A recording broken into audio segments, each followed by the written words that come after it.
The Time Machine by H.G. Wells. Chapter 2. The thing the time traveler held in his hand was a glittering metallic framework, scarcely larger than a small clock, and very delicately made. There was ivory in it, and some transparent crystalline substance. And now, I must be explicit, for this that follows, unless his explanation is to be accepted, is an absolutely unaccountable thing. He took one of the small octagonal tables that were scattered around the room and set it in front of the fire, with two legs on the hearthrug. On this table he placed the mechanism. Then he drew up a chair and sat down. The only other object on the table was a small shaded lamp, the bright light of which fell upon the model. There were also perhaps a dozen candles about, 2 in brass candlesticks upon the mantel, and several in sconces, so that the room was brilliantly illuminated. I sat in a low armchair nearest the fire, and I drew this forward so as to be almost between the time traveler and the fireplace. Philby sat behind him, looking over his shoulder. The medical man and the provincial mayor watched him in profile from the right, the psychologist from the left. The very young man stood behind the psychologist. We were all on the alert. It appears incredible to me that any kind of trick, however subtly conceived or however adroitly done, could have been played upon us under these conditions. The time traveler looked at us, and then at the mechanism. "Well?" said the psychologist. "This little affair," said the time traveler, resting his elbows upon the table and pressing his hands together above the apparatus, "is only a model. It is my plan for a machine to travel through time. You will notice that it looks singularly askew and that there is an odd twinkling appearance about this bar, as though it was in some way unreal." He pointed to the part with his finger. "Also here is one little white lever, and here's another." The medical man got out of his chair and peered into the thing. "It's beautifully made," he said. "It took 2 years to make," retorted the time traveler. Then, when we had all imitated the action of the medical man, he said, "Now I want you to clearly understand that this lever, being pressed over, sends the machine gliding into the future, and this other reverses the motion. This saddle represents the seat of a time traveler. Presently, I am going to press a lever, and off the machine will go. It will vanish, pass into future time, and disappear.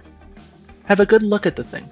Look at the table too, and satisfy yourselves there is no trickery. I don't want to waste this model and then be told I'm a quack." There was a minute's pause, perhaps. The psychologist seemed about to speak to me, but changed his mind.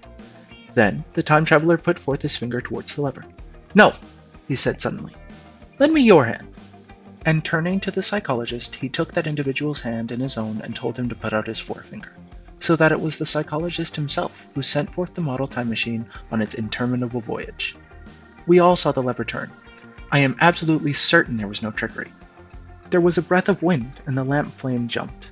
One of the candles on the mantel was blown out, and the little machine suddenly swung round, became indistinct, and was seen as a ghost for a second perhaps, as an eddy of faintly glittering brass and ivory, and it was gone, vanished. Save for the lamp, the table was bare. Everyone was silent for a minute. Then Philby said he was damned. The psychologist recovered from his stupor and suddenly looked under the table. At that, the time traveler laughed cheerfully. "Well?" he said, with a reminiscence of the psychologist. Then, getting up, he went to the tobacco jar on the mantel, and with his back to us began to fill his pipe. We stared at each other. "Look here," said the medical man. "Are you in earnest about this? Do you seriously believe that the machine has traveled into time?" "Certainly," said the time traveler, stopping to light a spill at the fire. Then he turned, lighting his pipe, to look at the psychologist's face. The psychologist, to show that he was not unhinged, helped himself to a cigar and tried to light it, uncut. "What is more, I have a big machine nearly finished in there." He indicated the laboratory. "And when that is put together, I mean to have a journey on my own account." "You mean to say that that machine has traveled into the future," said Philby. "Into the future or the past, I don't for certain know which." After an interval, the psychologist had an inspiration. "It must have gone into the past if it has gone anywhere," he said. "Why?" said the time traveler. "Because I presume that it has not moved in space, and if it traveled into the future, it would still be here all this time, since it must have traveled through this time." "But," said I, "if it traveled into the past, it would have been visible when we first came into this room, and last Thursday when we were here, and the Thursday before that, and so forth." "Serious objections," remarked the provincial mayor, with an air of impartiality, turning towards the time traveler. "Not a bit," said the time traveler, and to the psychologist. "You think you can explain that. It's presentation below the threshold, diluted presentation." "Of course," said the psychologist, and reassured us.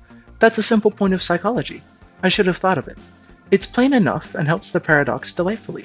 We cannot see it, nor can we appreciate this machine, any more than we can the spoke of a wheel spinning or a bullet flying through the air. If it is traveling through time 50 times or 100 times faster than we are, if it gets through a minute while we get through a second, the impression it creates will of course be only 1/50th or 100th of what it would make if it were not traveling in time. That's plain enough. He passed his hand through the space in which the machine had been. You see? He said, laughing. We sat and stared at the vacant table for a minute or so. Then the time traveler asked us what we thought of it all. It sounds plausible enough tonight, said the medical man. But wait until tomorrow. Wait for the common sense of morning. Would you like to see the time machine itself? Asked the time traveler. And therewith, taking the lamp in his hand, he led the way down the long, draughty corridor to his laboratory. I remember vividly the flickering light, his queer broad head in silhouette, the dance of the shadows, how we all followed him, puzzled but incredulous, and how there in the laboratory we beheld a larger edition of the little mechanism, which we had seen vanish from before our eyes. Parts were of nickel, parts of ivory, parts had certainly been filed or sawn out of rock crystal. The thing was generally complete, but the twisted crystalline bars lay unfinished upon the bench, beside some sheets of drawings, and I took one up for a better look at it. Quartz, it seemed to be. Look here, said the medical man. Are you perfectly serious, or is this a trick, like that ghost you showed us last Christmas? Upon that machine, said the time traveler, holding the lamp aloft, I intend to explore time. Is that plain? I was never more serious in my life. None of us quite knew how to take it. I caught Philby's eye over the shoulder of the medical man, and he winked at me solemnly. End of Chapter 2 for The Time Machine by H.G. Wells.